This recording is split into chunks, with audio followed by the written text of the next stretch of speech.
Nama saya Karlina. Saya akan menjelaskan definisi atau pengertian dari budaya. Nah, budaya berasal dari dua bahasa, yaitu bahasa Sanskerta dan juga bahasa Latin.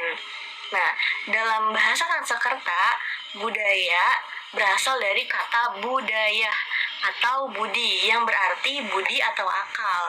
Sedangkan dalam bahasa Latin, budaya berasal dari kata colore atau dapat diartikan proses atau mengelola dan work atau bekerja atau mengerjakan. Nah, seperti yang kita tahu, dalam bahasa Inggris, budaya sendiri dapat disebut sebagai culture. Selanjutnya, budaya berkaitan dengan akal dan budi manusia.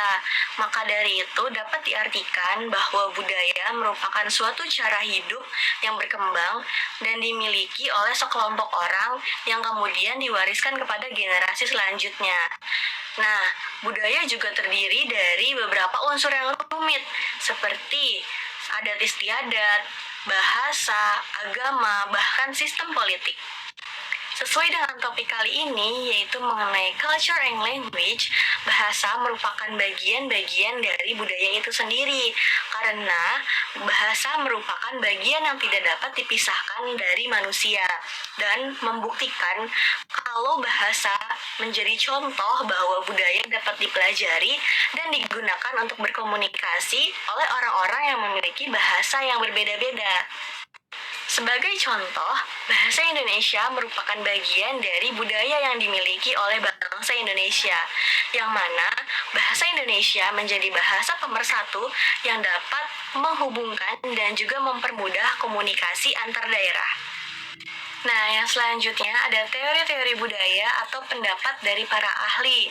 Yang pertama, ada Edward Tyler, di mana Edward berpendapat bahwa budaya adalah suatu keseluruhan kompleks yang meliputi pengetahuan, kepercayaan, kesenian, moral, keilmuan, adat istiadat, dan kemampuan lain, serta kebiasaan yang didapat oleh manusia sebagai anggota masyarakat. Nah, yang kedua ada dari Erlinton, di mana Erlinton berpendapat bahwa kebudayaan dapat dipandang sebagai unsur konfigurasi tingkah laku yang dipelajari, di mana unsur pembentuknya didukung dan diteruskan oleh anggota masyarakat lainnya. Yang ketiga, ada dari Herr Vogels, di mana Herr Vogels berpendapat bahwa kebudayaan adalah bagian dari lingkungan hidup yang diciptakan oleh manusia. Dan yang terakhir ada dari Kuncharaningrat, di mana Kuncharaningrat berpendapat bahwa kebudayaan adalah keseluruhan sistem gagasan, tingkah laku, dan hasil karya manusia dalam kehidupan masyarakat yang dijadikan milik diri manusia dengan belajar. Hello everyone, my name is Winarni. I will explain about elements and example of culture. Elements of culture atau unsur-unsur budaya. Menurut Kuncharaningrat mengutip dari Kulkhan dalam bukunya bahwa terdapat 7 unsur kebudayaan yang dirumuskan oleh para antropologi, yakni 1. Sistem religi. Sistem religi atau yang juga dikenal sebagai kepercayaan ialah suatu hal yang menyangkut maupun berhubungan dengan keyakinan. Unsur dari sistem religi merupakan salah satu unsur kebudayaan yang sangat penting di sebuah kehidupan. Sistem ini berfungsi sebagai pengatur kehidupan di antara manusia dan juga sang pencipta. Yang kedua, bahasa.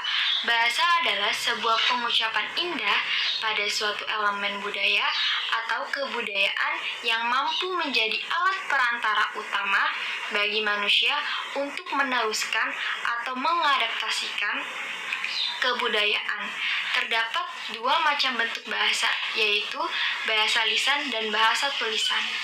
Yang ketiga, sistem pengetahuan. Sistem pengetahuan membahas pada ilmu pengetahuan tentang kondisi alam di sekeliling manusia dan sifat-sifat peralatan yang dipakainya. Sistem pengetahuan meliputi ruang pengetahuan tentang alam sekitar, flora dan fauna, tubuh manusia, waktu, sifat dan tingkah laku sesama manusia, ruang dan bilangan, dan lain-lain. Yang keempat, peralatan hidup dan teknologi. Jumlah keseluruhan teknik yang dimiliki oleh suatu masyarakat meliputi cara bertindak dan berbuat secara keseluruhan.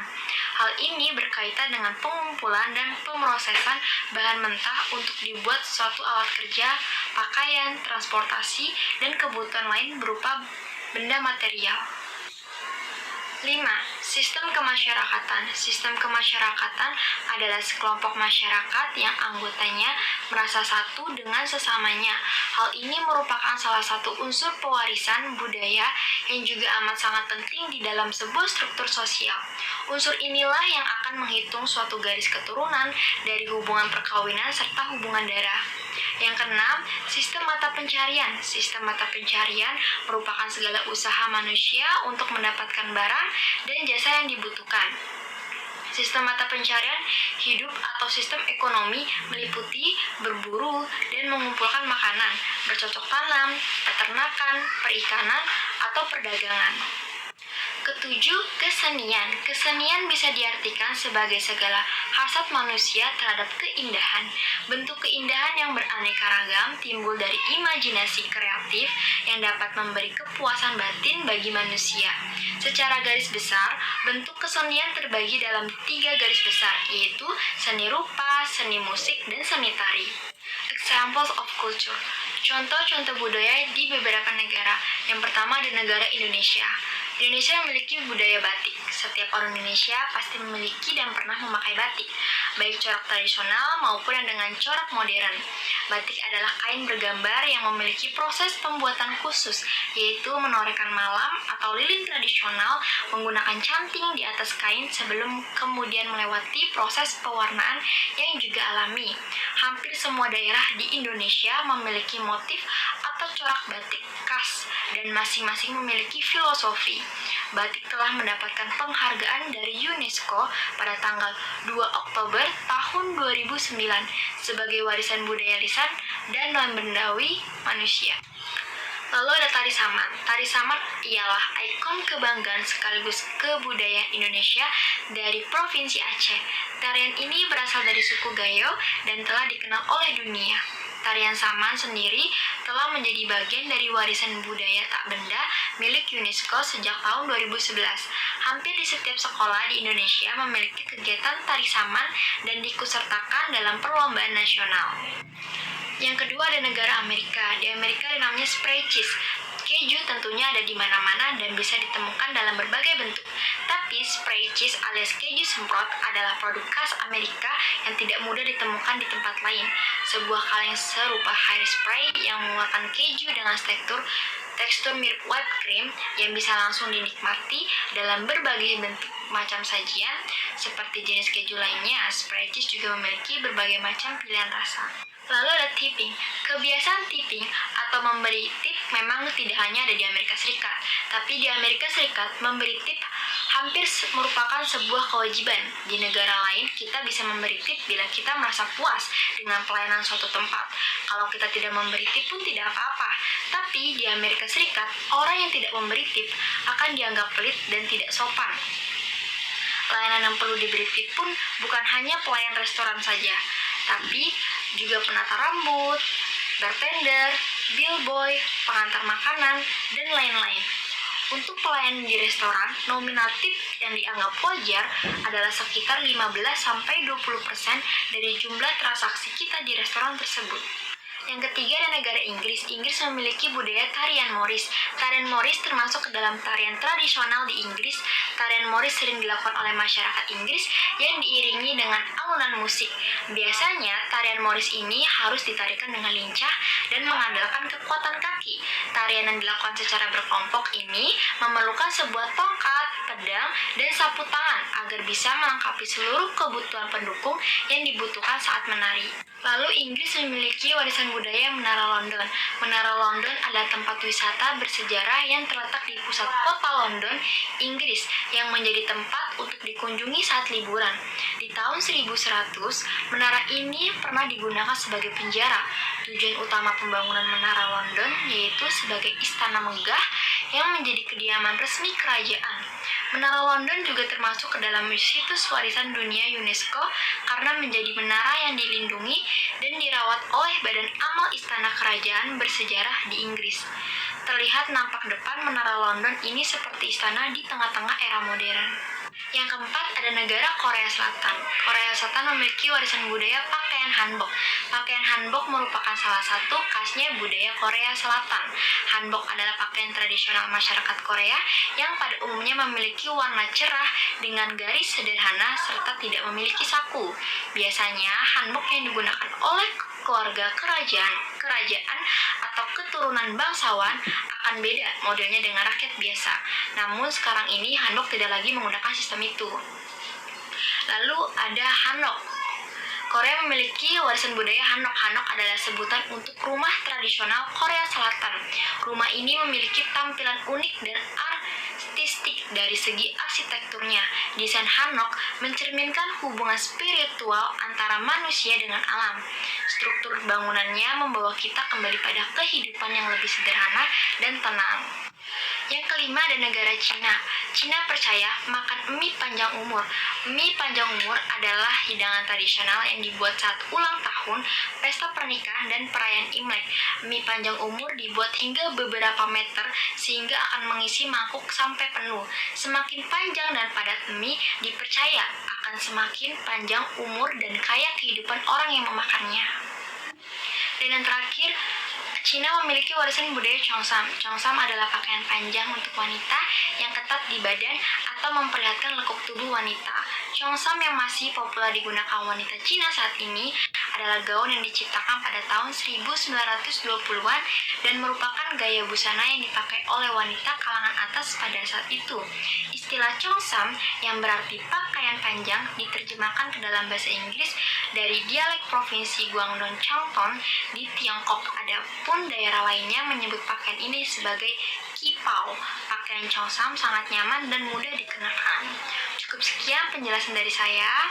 Untuk materi selanjutnya akan dijelaskan oleh rekan saya Dara. Halo everyone, my name is Dara Puspitasari. Di sini saya akan membahas tentang pentingnya mempelajari bahasa asing dan kebudayaannya. Sebelum saya membahas tentang pentingnya mempelajari bahasa asing dan kebudayaannya, kita harus tahu dulu apa sih itu bahasa.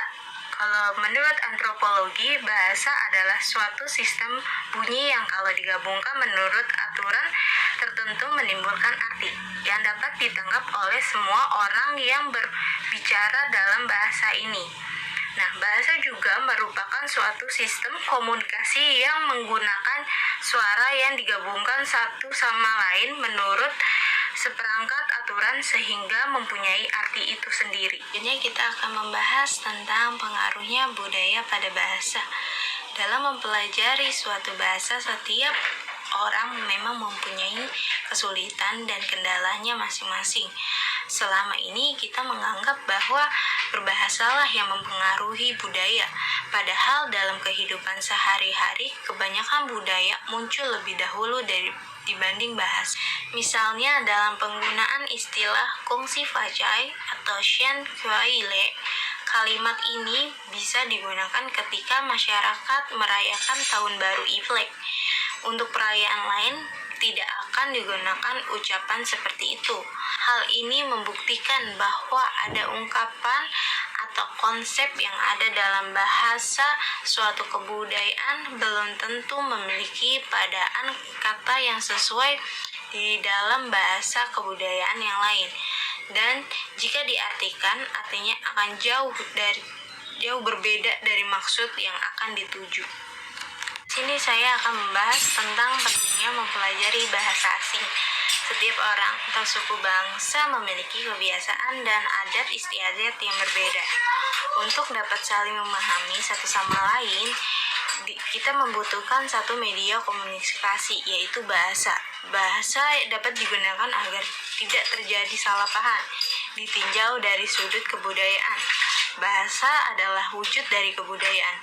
Bahasa sebagai wadah dan refleksi kebudayaan masyarakat pemiliknya, dan dari bahasa kita dapat mengetahui seberapa tinggi tingkat kebudayaan suatu bangsa. Berbahasa merupakan kegiatan manusia setiap saat dalam berhubungan dengan orang lain yang dimulai ketika manusia itu melihat dunia.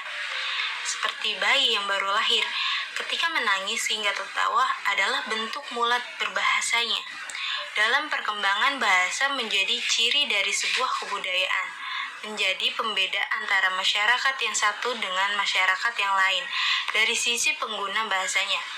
Bahasa adalah wadah dan refleksi kebudayaan masyarakat pemiliknya. Menurut Kojaningrat menyatakan kebudayaan itu hanya dimiliki manusia dan tumbuh bersama berkembangnya masyarakat. Sebaliknya, budaya pun sangat mempengaruhi seseorang dalam mempelajari bahasa. Untuk dapat memahami suatu bahasa, terutama bahasa asing, setidaknya kita lebih dulu memahami budaya dari masyarakat atau suku bangsa yang bersangkutan yang kita ingin pelajari itu. Dengan memahami budaya, setidaknya kita dapat menghindari hal-hal yang dianggap tabu dan tidak sesuai oleh masyarakat yang bersangkutan.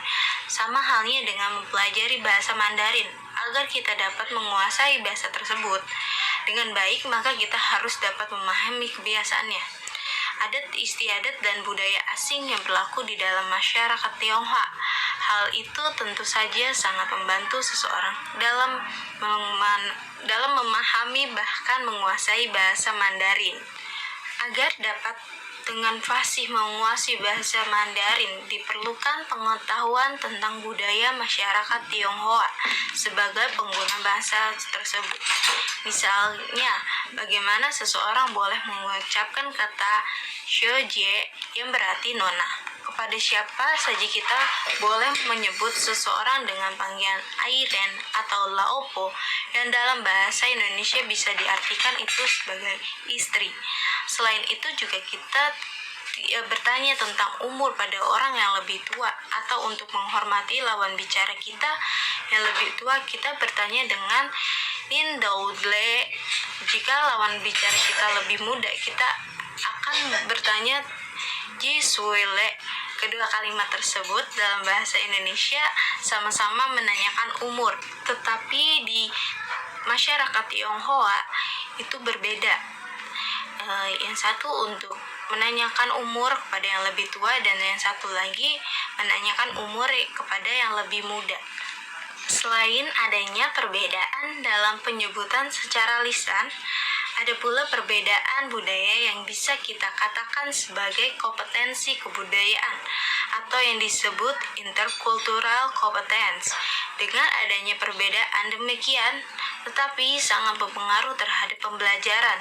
Hubungan komunikasi harus disesuaikan dengan norma-norma dan kebudayaan di masyarakat yang bersangkutan. Sekian yang dapat kami sampaikan. Jika ada kurang dan salah pengucapan, mohon dimaafkan. Terima kasih telah menonton video ini. Sampai jumpa.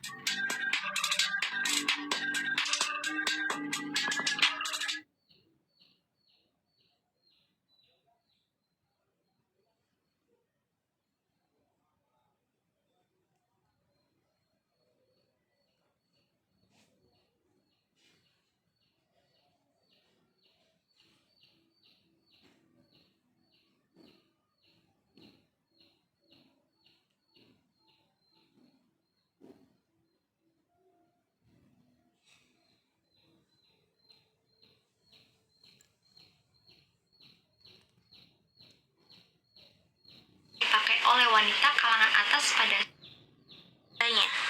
dalam perkembangan bahasa menjadi ciri dari sebuah kebudayaan, menjadi pembeda antara masyarakat yang satu dengan masyarakat yang lain dari sisi pengguna bahasanya. Bahasa adalah wadah dan refleksi kebudayaan masyarakat pemiliknya. Menurut Kojaningrat menyatakan kebudayaan itu hanya dimiliki manusia dan tumbuh bersama berkembangnya masyarakat. Sebaliknya, budaya pun sangat mempengaruhi seseorang dalam mempelajari bahasa. Untuk dapat memahami suatu bahasa, terutama bahasa asing, setidaknya kita lebih dulu memahami budaya dari masyarakat atau suku bangsa yang bersangkutan yang kita ingin pelajari itu. Dengan memahami budaya, setidaknya kita dapat menghindari hal-hal yang dianggap tabu dan tidak sesuai oleh masyarakat yang bersangkutan. Sama halnya dengan mempelajari bahasa Mandarin, agar kita dapat menguasai bahasa tersebut dengan baik, maka kita harus dapat memahami kebiasaannya, adat istiadat dan budaya asing yang berlaku di dalam masyarakat Tionghoa. Hal itu tentu saja sangat membantu seseorang dalam memahami bahkan menguasai bahasa Mandarin. Agar dapat dengan fasih menguasai bahasa Mandarin, diperlukan pengetahuan tentang budaya masyarakat Tionghoa sebagai pengguna bahasa tersebut. Misalnya, bagaimana seseorang boleh mengucapkan kata Shoje yang berarti nona. Kepada siapa saja kita boleh menyebut seseorang dengan panggilan Airen atau Laopo yang dalam bahasa Indonesia bisa diartikan itu sebagai istri. Selain itu juga kita bertanya tentang umur pada orang yang lebih tua, atau untuk menghormati lawan bicara kita yang lebih tua, kita bertanya dengan Indaudle. Jika lawan bicara kita lebih muda, kita akan bertanya Jisuile. Kedua kalimat tersebut dalam bahasa Indonesia sama-sama menanyakan umur, tetapi di masyarakat Tionghoa itu berbeda. Yang satu untuk menanyakan umur kepada yang lebih tua, dan yang satu lagi menanyakan umur kepada yang lebih muda. Selain adanya perbedaan dalam penyebutan secara lisan, ada pula perbedaan budaya yang bisa kita katakan sebagai kompetensi kebudayaan atau yang disebut intercultural competence. Dengan adanya perbedaan demikian, tetapi sangat berpengaruh terhadap pembelajaran. Hubungan komunikasi harus disesuaikan dengan norma-norma dan kebudayaan di masyarakat yang bersangkutan. Sekian yang dapat kami sampaikan. Jika ada kurang dan salah pengucapan, mohon dimaafkan. Terima kasih telah menonton video ini. Sampai jumpa.